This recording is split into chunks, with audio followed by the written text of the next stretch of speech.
Hey toy fans, it seems as though following my Sentinel video yesterday that I actually need to explain to a few people how screws work. Now, there was a video released by the Swoosh showing people how to tighten up the knee joints on their premium Sentinel action figures by popping a cap off the side of the knee and tightening a screw.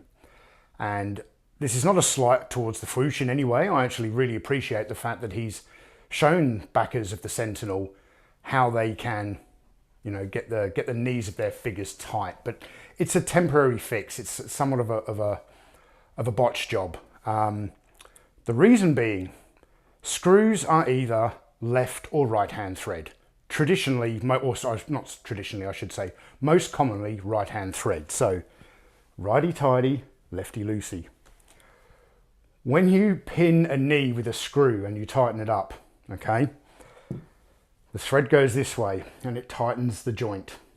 Then when you manipulate that joint, when you pull the joint down like that, you're loosening it, and up like that, you're tightening it. So over time, if you continue to articulate these figures, and if you want to buy an articulated figure, just have it stand there and not pose it, that's perfectly fine, but you may as well just buy a statue, not an action figure.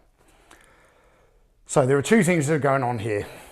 When you tighten up the screw in the knee joint, over time, using that articulation, one or two things is going to happen. It's either going to come loose and you've got to keep fixing it. You've got to pry the cap off with a flat-bladed screwdriver and then tighten up the screw with a Phillips head. You've either got to keep doing it, or at a certain point, you're actually going to snap the plastic. Because the way a screwed joint like that works is you basically have kind of two plastic flanges go together like that, and the screw tension pulls them together. And that's the tension that holds the figure up, is the tension between these two faces turning like so. It is, from an engineering perspective, very, very weak, which is why the toy industry has developed ratcheted joints. Ratcheted joints give you a great range of posability, but in each different position on the gear where the ratchet locks in, it gives that figure greater stability, far greater stability than just two flanges held together with a bit of friction. Okay, there's actually somewhat of a locking mechanism that you need to force into the next place, into the next position, and then the next position, and then the next position. There's a lot of people been jumping all over the YouTube comments saying that, oh, it's just an easy fix, just tighten the screw. It is still a major design flaw.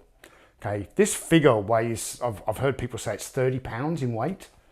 A figure 30 pounds in weight should not be relying on the friction of two faces. It should be relying on a ratcheted joint. There's a ratcheted joint in the elbow, but not in the knee, and the knee is what actually supports the figure. I hate to imagine if these knees let go and a Sentinel topples off of a display shelf and hits the ground because of weak engineering. And this type of joint, if you really want to get that Sentinel into somewhat of an action pose where he's kind of squatting down and the knees are well bent, it's not going to support the weight of that figure for very long. So I appreciate everybody continually sharing the same link in the comments of my video, the link to the Swoosh's repair.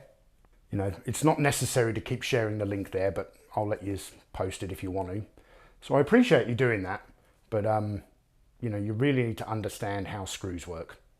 This joint should have been pinned and ratcheted, not screwed. You don't pay that sort of money for a premium collectible articulated action figure and end up with a weak design like this. So I stand by everything I said in the first video, and enjoy the comment section.